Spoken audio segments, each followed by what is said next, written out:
Kilted here. Look, I am on a bit of a work vacation. So those of you who follow my YouTube channel, I'm at the Newberry Museum in Newberry, South Carolina. Now you're going to sit here and ask why. Well, they reached out to me a few months back. Of course, there's always that one, right? But they reached out to me a few months back and asked for some help for a firearm that they have, and they're working on putting it up on display. So I am here with the director, Mr. Knapp. Okay. And he has opened it up for us on a Monday. They're usually closed on Monday, but I was going to take you through, kind of show you the museum a little bit, because it is a really neat local museum. Not a lot of local museums are like that, and it's mainly because of the director here. All right, so this museum was started in 2019, so it's still relatively new, and y'all had to get a lot of local help from the county, right? Yes, museum was started kind of between the city of Newberry College. Okay. And then of course just tons of local donors as well. And this is some of the local donors here, right? Yes, and this also just represents a lot of the industries that have been and are in Newberry County. Okay. And a lot of these groups did support the museum when it was getting started. Fine china? Yeah. These are from the Eze company, which actually deals in eggs. There's a huge egg farm on the edge of town, and a lot of this came from them. Awesome. And a lot of the stuff from the electrical company throughout the years. That's pretty cool. Oh, look. Movie time! But of course, it's got the standard things that you'd expect to see, like this is, a cheese press, curd dish, all that fun stuff, right? But now I'm not used to seeing washing machines in a museum, not modern, with people signing them. So what's up with this? So this was the first washing machine to roll off the line at the Samsung plant. That basically, if you head out Main Street, it's right with. Oh, okay. So this is the first one. The very first one, and everyone who was involved in making it signed it. What do you think we can get that for eBay? I don't know. Okay. If this winds up in the bed of my truck, don't ask questions, okay? But something else that I thought was really cool is he was explaining earlier that this is actually a local cobbler that was in town that just recently retired. Well, Mr. Coleman, who started the business, passed away, and then it went to his nephew. Okay. And the nephew, I believe, worked here until just a couple of years ago. And the building, which was just right over on McKibben Street. Yeah. And they let the museum go in and put together a little exhibit on him as well. Cool. So. And what else do we got here? And this kind of represents all of the businesses that have been around Newberry all throughout the centuries, really. Oh, wow. Dating back all the way, in this case, until the 1800s. Holy hell. Okay.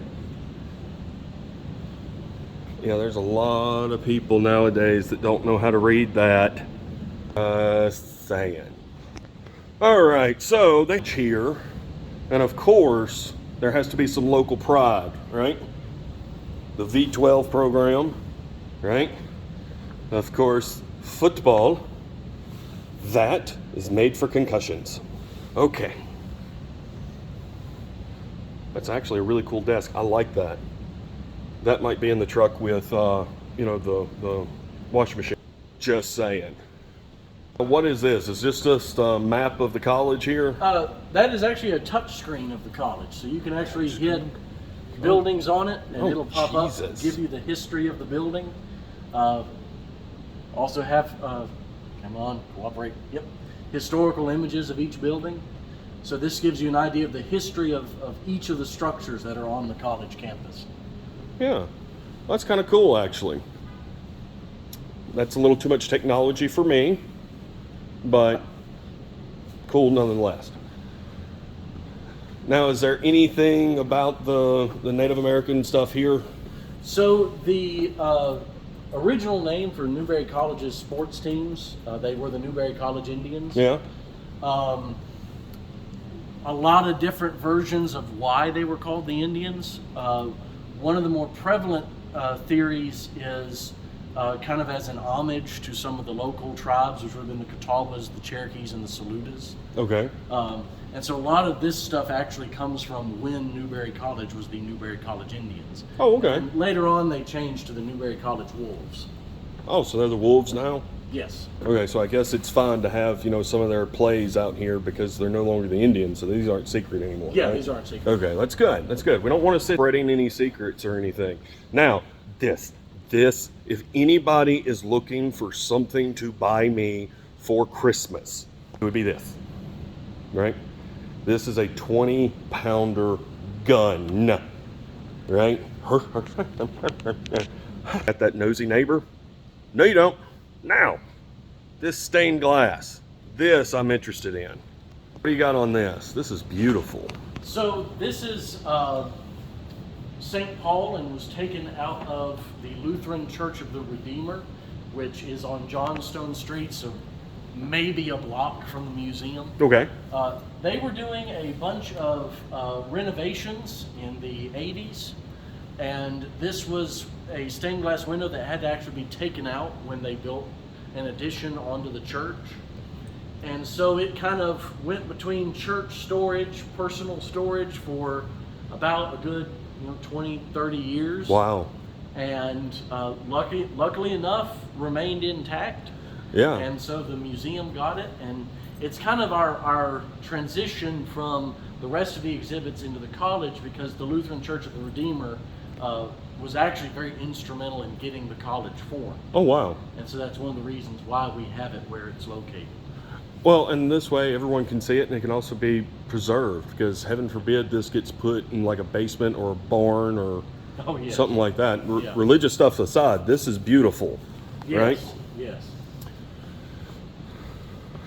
Oh, we got a little militaria section here. This is neat. And this whole section of our exhibit, or the military exhibit, is going to probably quadruple in size. Oh, wow. Just because we've gotten so much stuff in for it. That's great. That's So, awesome. We've gotten a ton of uniforms now dating back to, we've got a Confederate shell jacket from the Civil War.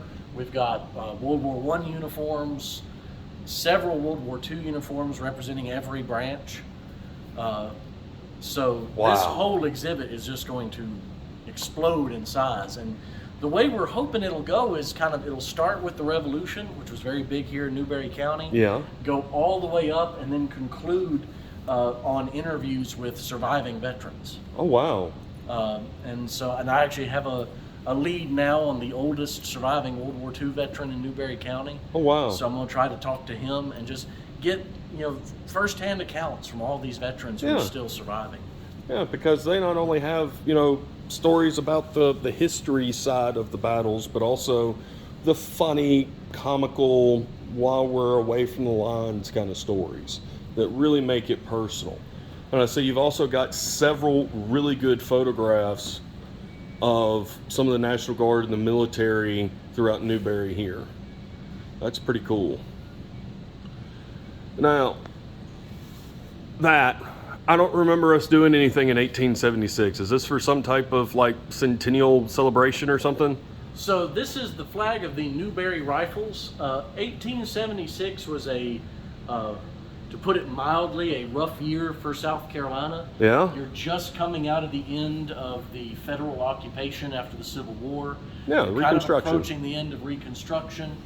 And South Carolina, in effect, has a miniature war within South Carolina between the primarily Republican African-American militias and then what were alternatively rifle clubs, or also called the Red Shirts, which were effectively the kind of attempt to return to power by the Southern Democrats.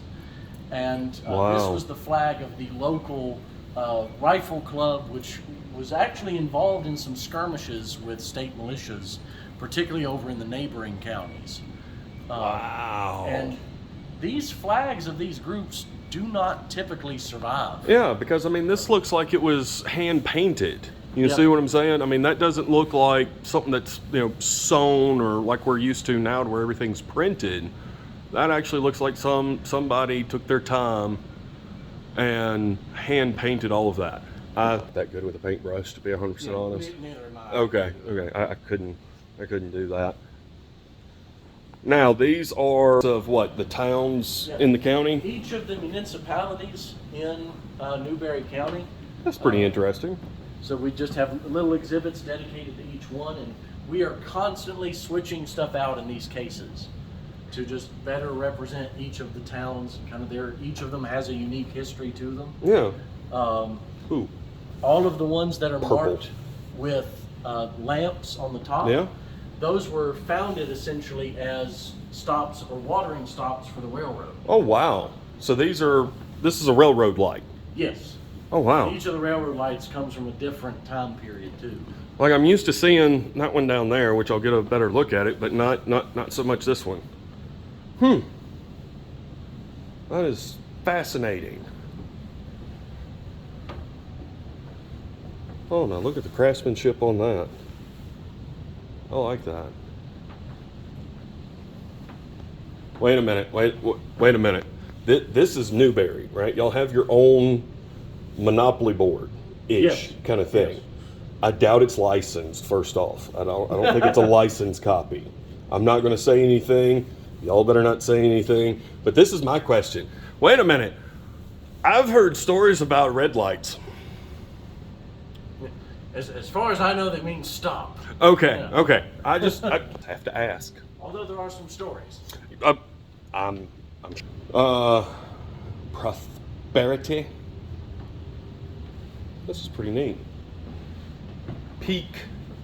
And all of these as well, people understand that they got little nooks here to save on space, where they got more pictures and that kind of thing. Right, I'm just trying to through this, humoring him. Yeah, joke. I've actually really enjoyed this. We've spent like 2 hours now here already. Yeah, just about. Yeah, because a lot of this has just been fascinating. Now, what is this by Secretary of State? That is basically from the town of Palmaria, and was empowering some of the electors. And Palmaria is this last case. It's probably one of the oldest communities in Newberry County. Oh wow, okay. It was part of what was called the Dutch Fork, because the English people could not pronounce Deutsch. This was settled primarily by Germans, and Palmaria is one of the older German communities. Bet they have good restaurants. That's all I'm saying. Well, not anymore out there. Oh. Most of these towns are pretty small. Palmaria has, I don't know if Palmaria has a restaurant. No, they do. There's Miss Sherry's, which is really good. So they do have a good restaurant out there. Good. I just had to remember it. Good. Palmaria has a population of about 150. Oh wow, that's tiny. That is. But it's a lovely little town. Yeah, speaking of towns that I grew up in. But here's some more wonderful stuff. I'm pretty sure my grandmother had one of those.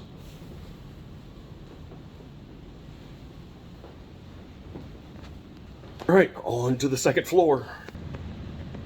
Now that is an old flag. When do we think this came from? Well, these are actually, you'll see several flags throughout the museum. Yeah. These come from about actually the 1920s. Okay. These were all owned by the local UDC chapter. And when the chapters went defunct, a lot of their objects ended up here. And this, of course, for folks not from South Carolina, state flag. Thank you for saying that, because I didn't know. I just thought it was pretty. Look, I know I've been here a while, and that bed's looking tempting, right? Just saying. Yeah, and that was a luxurious bed at the time, wasn't it? Yes, it was. Wow. And all of the furniture homes in Newberry County. Oh wow. Okay. And most of it was made in Newberry County. Okay. That's neat. Because I know a lot of museums will just get stuff from antique shops and things of that nature. So you've actually got a story to each one of those pieces. Yes. Okay. Several professional sports people, it seems like. Yeah, for a small county, Newberry certainly had quite a few go on to kind of fame and glory in big time sports. I think one of my favorite stories is Billy Odell. He went on to play for several of the major teams, including the Atlanta Braves. Yeah. And he lived on Odell Road, which is just right down the a road. few miles from here. Odell Road is just right down the road from here. But yeah, that's neat. Got local high school, that's pretty cool. And some more high school stuff. That's cool. Whole little video you can watch on that. And now what's all this? So each of these cases are what we call our Newberry notables. Okay. They're the famous and odd who've come out of Newberry County. Okay. Cool. Wait a minute. I'm pretty sure I have seen people wear this style jacket to this day. I may or may not have tried to get the board to allow me to wear that as the official director's jacket. They said no. Wait a minute. Yeah, everyone, just sit here and think, right? Yeah. Meh, right? The beard, maybe put a little bit of glitter in it, and then that. And then... It'd be perfect. And then... There will be several more people showing up to the museum just to see that. So, come on. And you said there were some people in Newberry that were actually on the USS New York, right? Yes. That That's is- why we actually have a very nice embroidery of it. Yeah. That's pretty cool.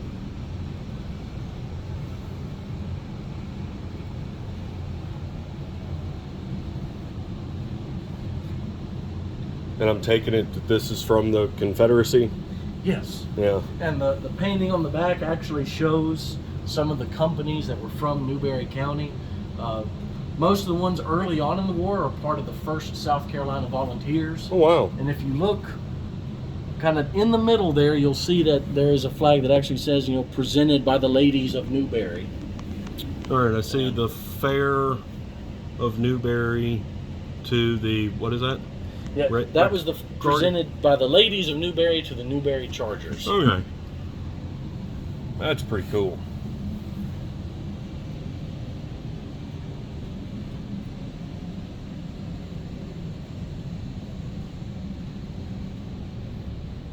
All right, I'm actually really kind of enjoying this. Now, is all this just music people? Not just music people, just different kind of people involved in the arts. Okay. From Newberry County. James F. Coggins up there on the upper right was the owner of WKDK, which is still the big local radio station, Okay. now owned by his son. Oh, wow. So it's staying in the family. Yep, and they're great people over there. The hat of the Spoon Man. The Spoon Man? The Spoon Man. Okay. I got to hear the story. So he was basically an eccentric local guy named Elmer Fleming. Mm-hmm. He played the spoons, was very good at playing the spoons, appeared on the Tonight Show with Johnny Carson. Wow. Was kind of one of our big local hit celebrities. And he covered everything he owned in spoons. His clothes, his hat. There's a picture there you can see of his truck. That is, oh, I see the truck. See the truck. Because what is that? That's a 64 Chevrolet? I think so, yeah. I could be wrong. Yeah, covered in spoons. That's awesome. I mean, it's not like someone would take just a minute thing that they use every day and make it their entire persona Yeah. or anything. And he is still living. So Oh, wow. He's still with us. So you're going to have him come out one day and play the spoons, right? I may try to get him to, yeah. Okay.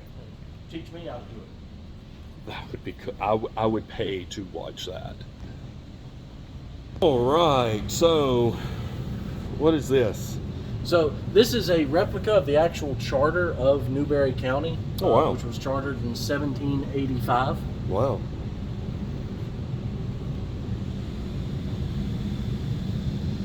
And then this is all Revolutionary War, right? Or pre? Yes. This is all Revolutionary War. Newberry County was basically smack dab in the middle of where all of the major fighting took place. Wow. In South Carolina.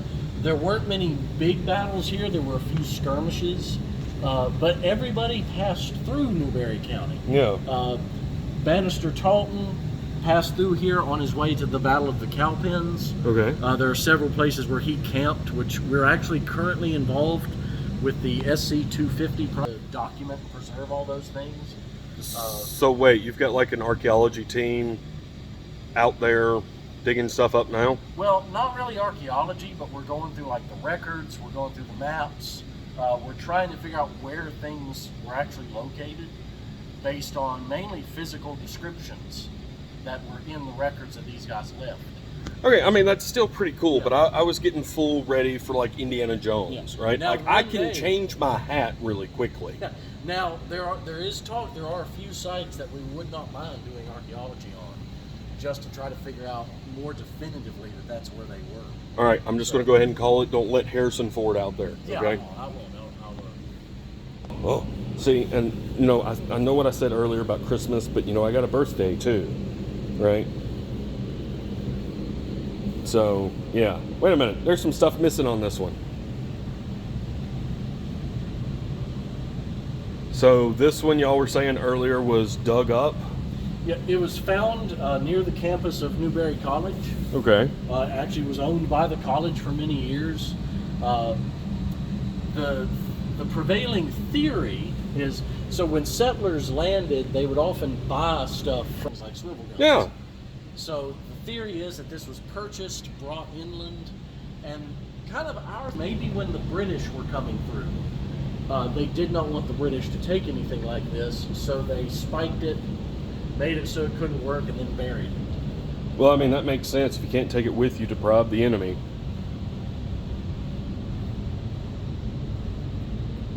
Well, that's pretty cool.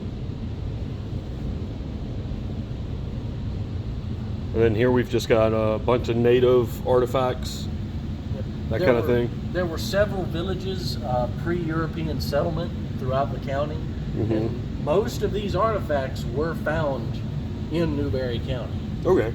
So,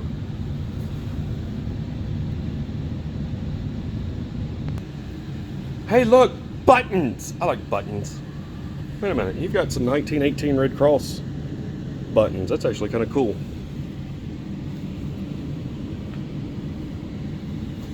Tobacco pays my bills. That's funny.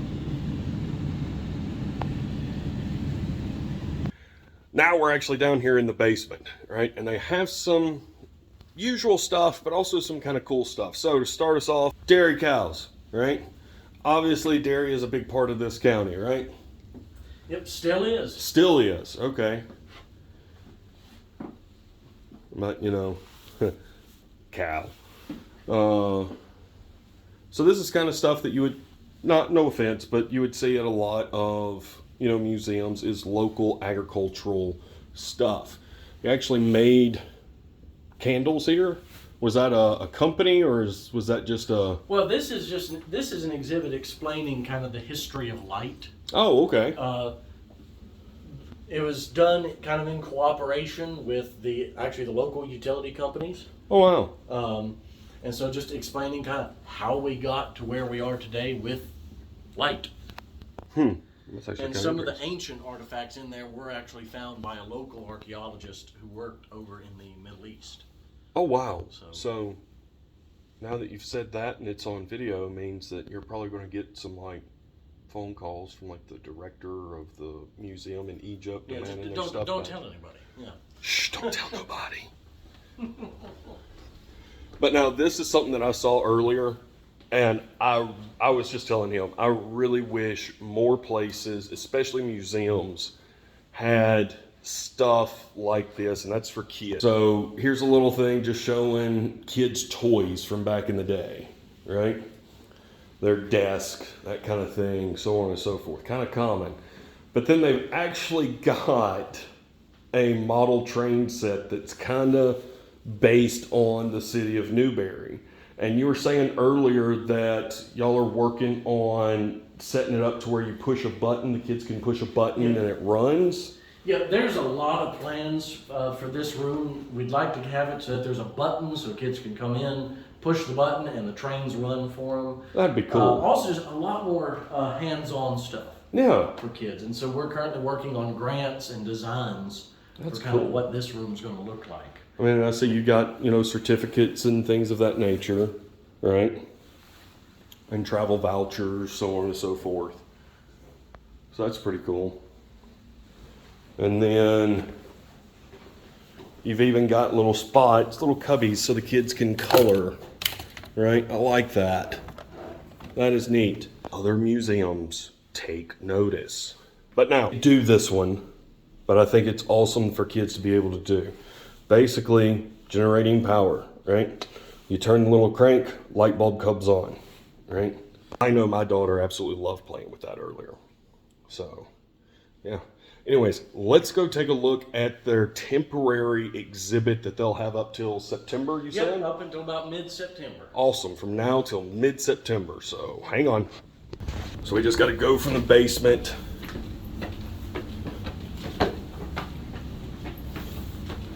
There's not too many stairs.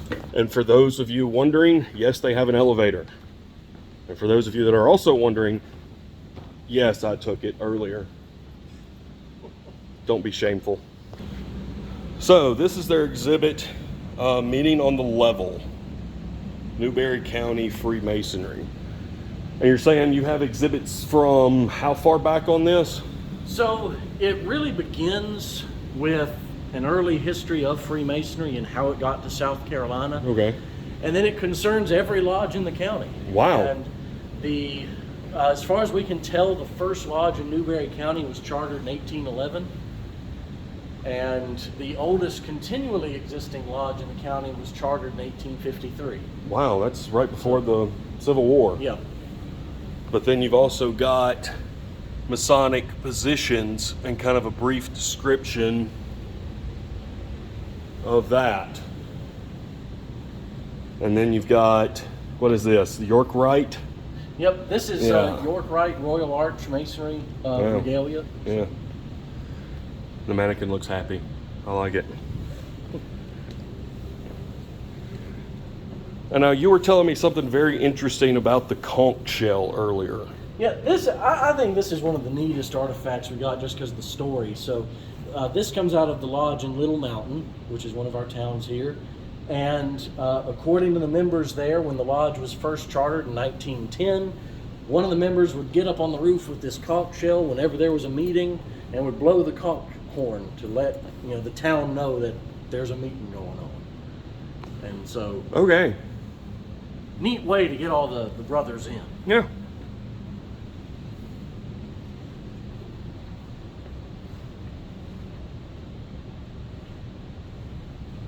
And once again, more positions. I like that.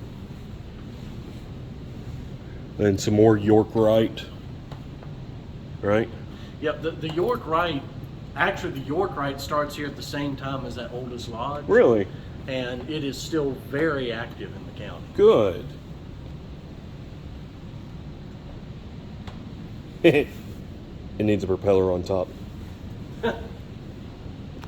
Get that joke, then you need to go and listen to some Ray Stevens. Ray Stevens. Yep, Ray Stevens.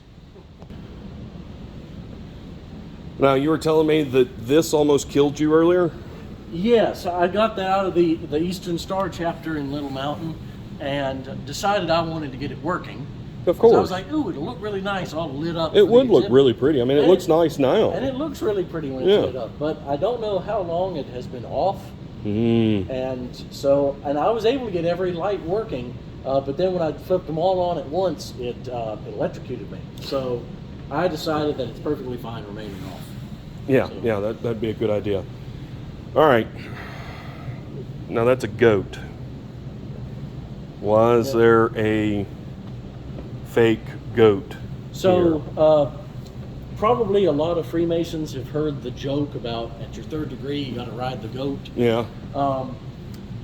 In many states that actually had some basis in fact. There was this idea that After your third degree, which is supposed to be really solemn and serious, you had a fun degree where you would do something like be put on a fake goat, blindfolded, rolled around the lodge, while everybody tried to knock you off the goat.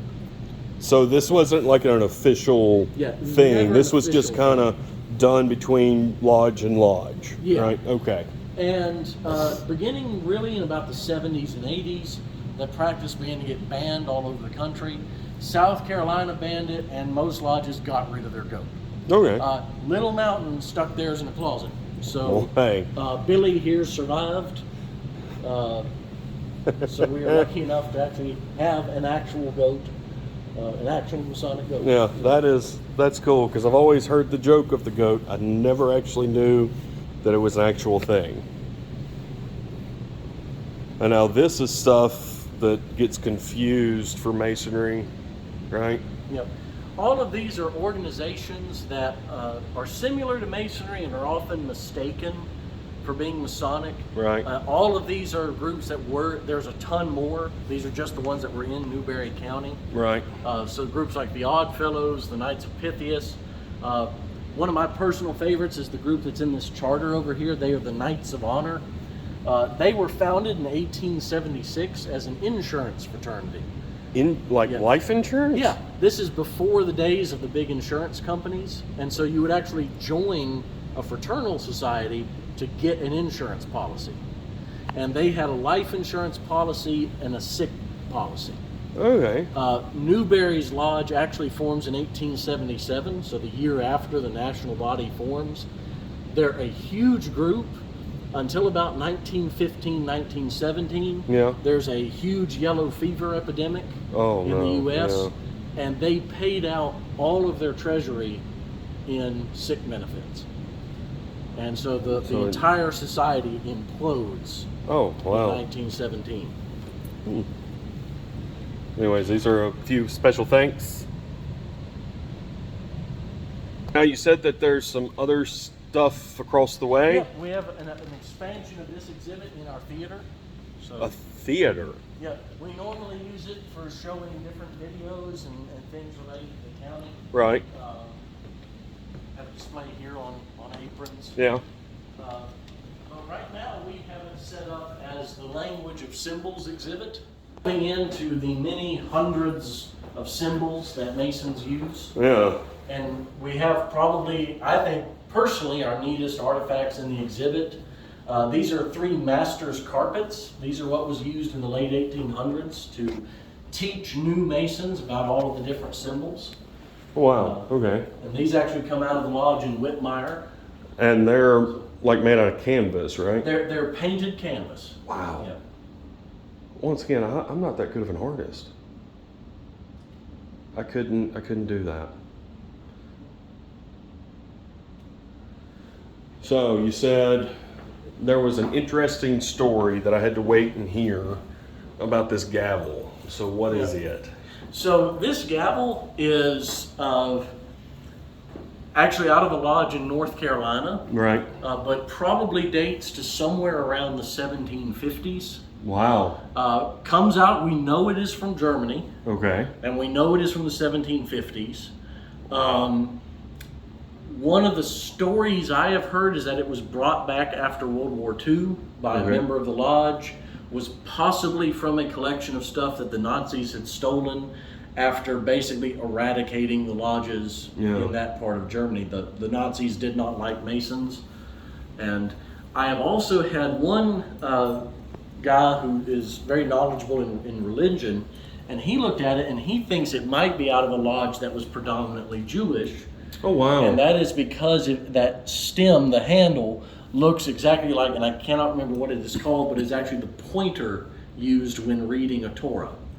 So you're talking the 2 fingers on this end? Yes. Okay. So now, what materials is that? Do we know? It is made out of walnut, silver, and stag's horn. That's a stag's horn. Yes. That's beautiful. Yeah. I mean, plain and simple. Awesome. And now tell the story about why this flag is up.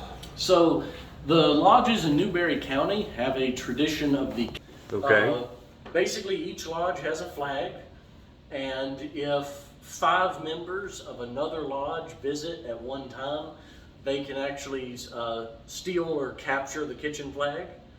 And then in order to get it back, that lodge has to bring 5 guys to the lodge that captured it in the first. It's basically a big game of capture the flag. Yeah. So we've actually got this set up. So Little Mountain Lodge put their flag in here. They Right. tried to pull a fast one in all the other lodges. So none of the other lodges have come in Yep. as of yet to take the As flag. of yet. But if 5 members of one of the local lodges come in, they can take this flag and replace it with theirs. Now, does it just have to be Newberry County? This is something in the 12th district, which pretty much contains lodges in Newberry, Union, and Lawrence County. Okay. So, hey, if you're watching this and you're part of one of those lodges, just saying. Now, there's some other stuff out here that's Masonic. Right? Now, that's fancy. Yeah, that is actually a Canadian apron. Canadian there, eh? Very fancy, has like those little bells on it. Yeah. I assume it's because Canadians have a lot of snow. Oh, So my yeah. assumption is if the Canadian Mason gets out in the snow, Yeah. this is so you can find him. Yeah, that makes sense. That makes sense. All right, so I know everybody's just going to kind of fast forward through the video and that kind of thing to see this last little part. But I'm stupid excited about this, right? Because I know that y'all were planning on having it displayed, right, by the time that we got here. But some things got moved around to where you're actually expanding that exhibit, right? Yes. Okay, so you were really kind of waiting to put it out, but you decided to put it out for me today since I drove all the way from Mississippi to South Carolina, right? And that's this.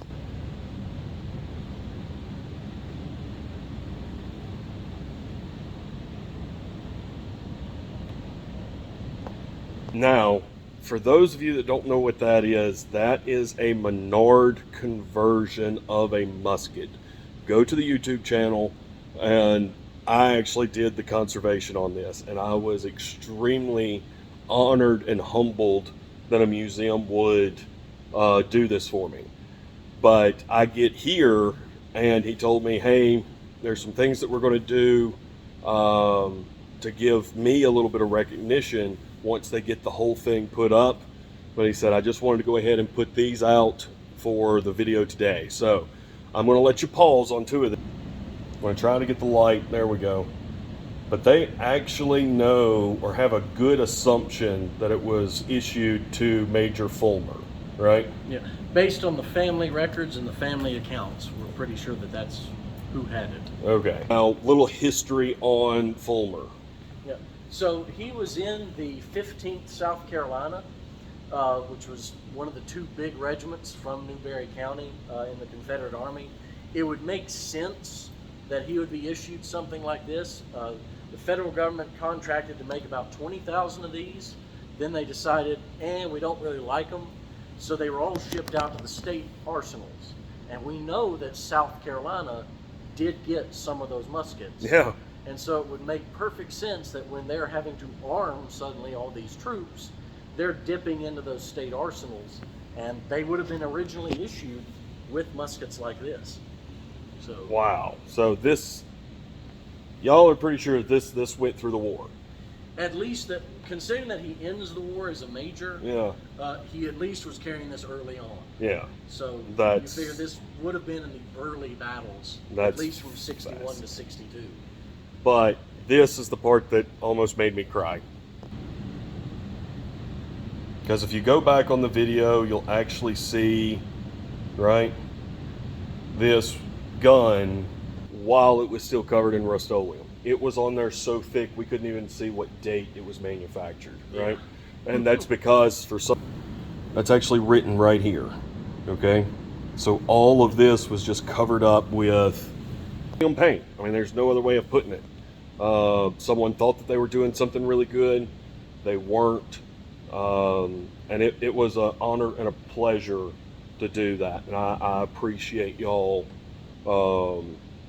showing me a little bit of recognition on that. Yeah. And of course, I mean, we appreciate the work done on it, because I mean, when I brought this back into the museum from being worked on, I mean, jaws dropped. So, because I think we were terrified that we would get the Rust-Oleum off and just find, rust or lots of damage. But it's really an immaculate piece now. So it is a beautiful piece. It really and truly is. Well, anyways, Stephen, I appreciate it. I know I'm bothering you on your day off and everything, so don't let me take up any more of y'all's time. I'm going to head on out. But look, everyone, I was sitting here actually talking with Mr. Knapp here. Newberry Museum is actually working on currently getting their YouTube channel up and running. They haven't officially bought the name, right? Or haven't officially started the channel. You haven't officially started, but it's something that y'all are going to be working on here very soon. Yep, within the next month or two. Okay, and it's basically going to be kind of like what we did today. It's a little bit more in depth, right? Yep. We'll be talking about bits and pieces of everything we do here, from overviews of exhibits to talking about specific artifacts to even going out and kind of talking about some of the big events in Newberry County. Oh wow, So that's actually interesting. A big thing. So there's always two things that you have to do, okay, whenever you come by and visit a museum, especially a small museum like this, okay, because these two things really and truly do help. The first thing, if I can actually get it open, there we go, is always sign the visitor's guest book. Always, always, always. And the last thing to always do, give them a nice little donation, right? Because having a museum, any museum, is expensive and it takes a lot, and this right here is how you can actually still learn about your town, your county, your whatever, right? The school you went to, so on and so forth, right? So anyways, y'all have a good one.